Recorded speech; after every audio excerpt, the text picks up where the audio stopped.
What's up, everybody? This is Derek Fiedler, and today I'm going to be reading to you a letter I wrote that tells you more about my creative process. It's called Know Your Seeds. I lied. Not to you, dear reader. I lied to myself when I posted the entry, paid to write.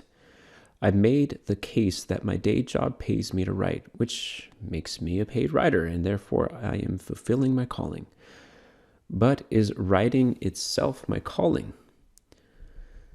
A few discussions were published this week on YouTube with me verbally processing all of this. One conversation with J.P. Marceau on applying symbolism in the work world. There's a link to that, of course.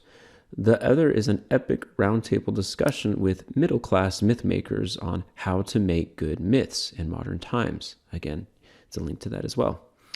Fantasy author Nicholas Kotar, singer, songwriter, and filmmaker Neil deGrasse of Dirt Poor Robins, and Tolkien scholar and tabletop RPG designer Richard Rowland lay out what it takes to be a storyteller and maker of myth and what beginners should know getting started.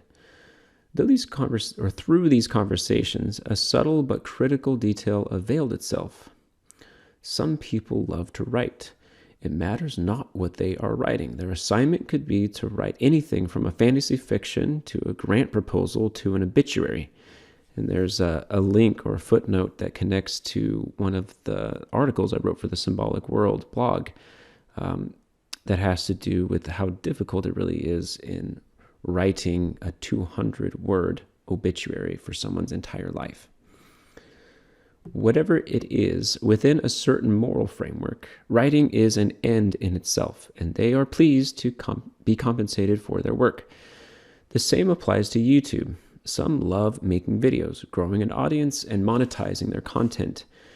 They could be posting movie reviews, essays about baseball lore, VHS collecting, or orchid care. They enjoy the process itself more than the content.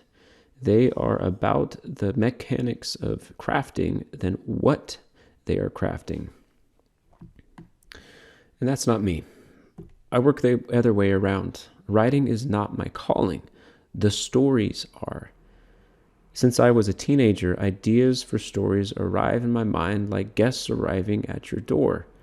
The stories are the point, and writing is a means to producing that end. Don't misunderstand me. I'm not talking about how some artists describe being a conduit or channeling the muses. I get what they are saying, but it misses the mark. A different controlling metaphor does, at least to my experience, hit that mark.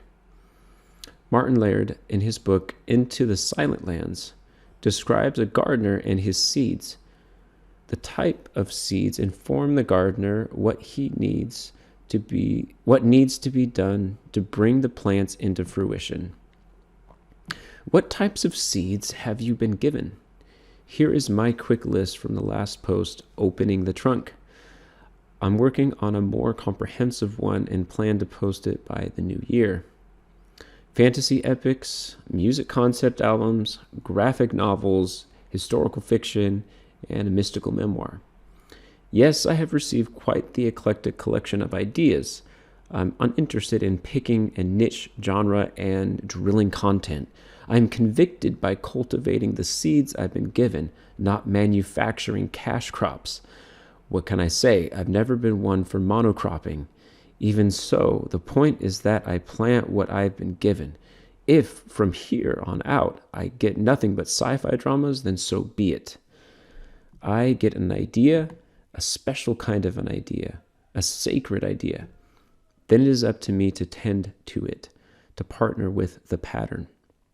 Some people, I imagine, sit down and say, I'd like to be a fantasy sci-fi author. But for me, a story arrives. And as I get to know the story, it tells me what type of genre it is. And then I'll say, I guess I need to write an epic fantasy sci-fi trilogy, which is actually one of my projects. I say to myself, one is the means informing the end, the other is the end informing the means. I start with the end in mind, as Covey puts it in 7 Habits. The whole of the story comes first, then characters and details arrive over time, steadily. I'll just interject that Mozart describes that he would receive a symphony all at once and then spend the next months unpacking each of the parts and the details. I am a gardener. Writing, playing music, podcasting, and YouTube are supportive means to that end. Whatever it takes to get the story out there. It doesn't matter to me if I am a paid writer. I care about finishing these stories before I die because no one else can. I must tend to the seeds that I have been given and do what needs to be done to bring them to fruition so others can benefit from their life-giving contents. Know your seeds. Tend to them. Postscript. So a few extra links.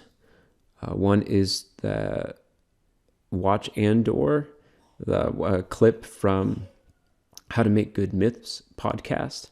The second is the differences between myth and mythology explained. That's a 9-minute clip from that. And then I also have been, as you can probably notice, I've been experimenting with a few shorts, and I made a 24-second one. That's great. It's Richard Rowland talking about the only honest response to a work of art.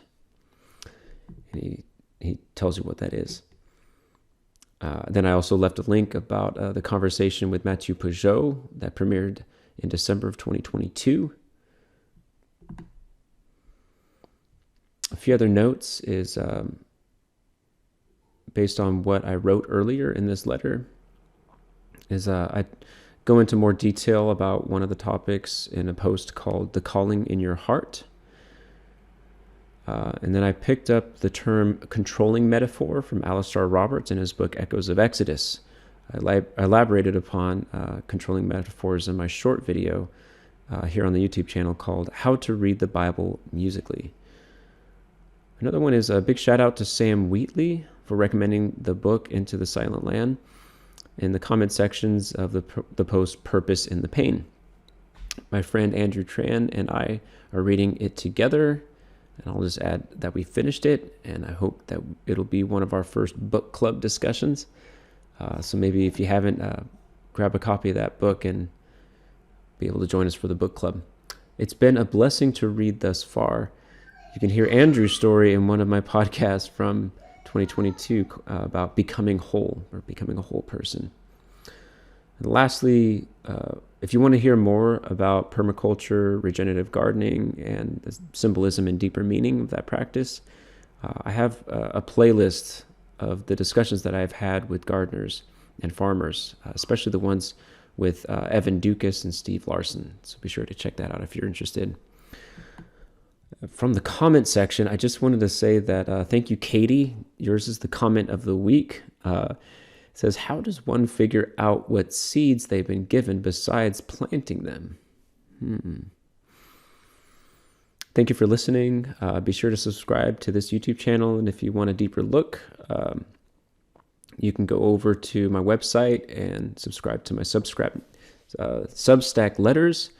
I'll be releasing a paid membership as well to just offer that much more for people that want a deeper engagement with this journey that we're embarking on. So, thank you, and until next time.